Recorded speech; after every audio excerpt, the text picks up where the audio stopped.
పరిశుద్ధ గ్రంథం నుండి మత్తయి సువార్త 18వ అధ్యాయం చదువుకుందాం. ఇప్పుడు ప్రార్థన. మహోన్నతుడా, మహాకృపగల దేవ, మహిమా స్వరూపుడా, నీకు స్తుతులు స్తోత్రాలు వందనాలు చెల్లిస్తున్నామయ్యా. ఇదిగో తండ్రి, మేమందరం కూడా ప్రభు ఈ సమయంలో నిన్ను ధ్యానిస్తుండగా ప్రభు మమ్మల్ని అందరినీ బలపరచమని స్థిరపరచమని యేసయ్య పరిశుద్ధ నామం అడిగి వేడుకుంటున్నాం మా తండ్రి, ఆమేన్. పరిశుద్ధ గ్రంథం నుండి మత్తయి సువార్త 18వ అధ్యాయం చదువుకుందాం. ఇప్పుడు ఆ కాలమున శిష్యులు యేసునొద్దకు వచ్చి, పరలోక రాజ్యంలో ఎవడు గొప్పవాడని అడుగగా, ఆయన ఒక చిన్న బిడ్డను తన యొద్దకు పిలిచి వారి మధ్యను నిలువబెట్టి ఇట్లనెను, మీరు మార్పు నుండి బిడ్డల వంటి వారైతేనే గాని పరలోక రాజ్యంలో ప్రవేశింపరని మీతో నిశ్చయంగా చెప్పుచున్నాను. కాగా ఈ బిడ్డ వలె తన్ను తాను తగ్గించుకొని వాడెవడో వాడే పరలోక రాజ్యంలో గొప్పవాడు. మరియు ఈలాంటి ఒక బిడ్డను నా పేరట చేర్చుకొనువాడు నన్ను చేర్చుకొనును. నా యందు విశ్వాసముంచు ఈ చిన్న వారిలో ఒకనిని అభ్యంతరపరచువాడెవడో వాడు మెడకు పెద్ద తిరగటి రాయి కట్టబడిన వాడై మిక్కిలి లోతైన సముద్రములో ముంచి వేయబడుట వానికి మేలు. అభ్యంతరముల వలన లోకమునకు శ్రమ, అభ్యంతరములు రాక తప్పవు, కానీ ఎవని వలన అభ్యంతరము వచ్చునో ఆ మనుష్యునికి శ్రమ. కాగా నీ చెయ్యి అయినను నీ పాదమైనను నిన్ను అభ్యంతరపరిచిన ఎడల దానిని నరికి నీ యొద్ద నుండి పారవేయుము. 2 చేతులను 2 పాదములను కలిగి నిత్యాగ్నిలో పడవేయబడుట కంటే కుంటివాడవగును అంగహీనుడవగును జీవంలో ప్రవేశించుట నీకు మేలు. నీ కన్ను నిన్ను అభ్యంతరపరిచిన ఎడల దాన్ని పెరికి నీ యొద్ద నుండి పారవేయుము. 2 కన్నులు కలిగి అగ్నికల నరకంలో పడవేయబడుట కంటే 1 కన్ను కలిగి జీవంలో ప్రవేశించుట నీకు మేలు. ఈ చిన్నవారిలో ఒకరినైనను తృణీకరింపకుండా చూచుకొనుడి. వీరి దూతలు పరలోకమందున నా తండ్రి ముఖమును ఎల్లప్పుడూ పరలోకమందు చూచుచుందురని మీతో చెప్పుచున్నాను. మీకేం తోచును?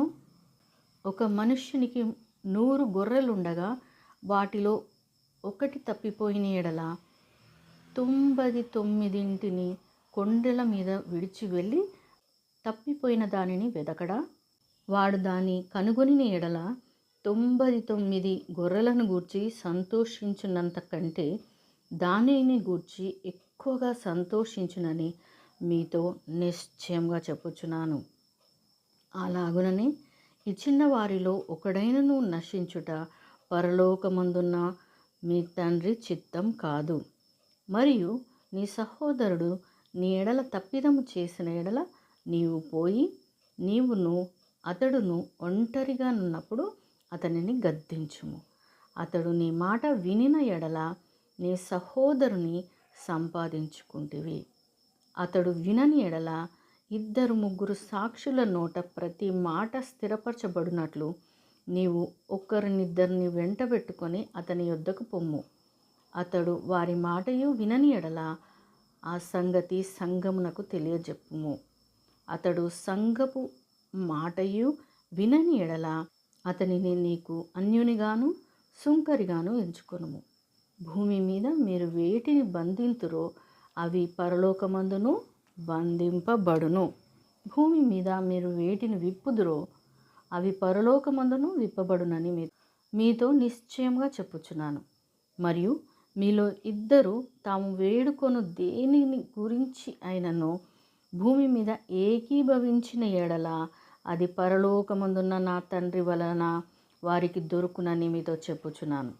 ఏలయనగా 2-3 నా నామమున ఎక్కడ కూడియుందురో అక్కడ నేను వారి మధ్యన ఉందునని చెప్పెను.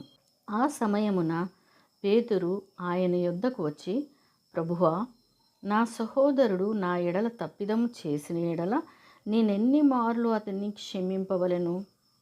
7 మారుల మటుక అని అడిగాను.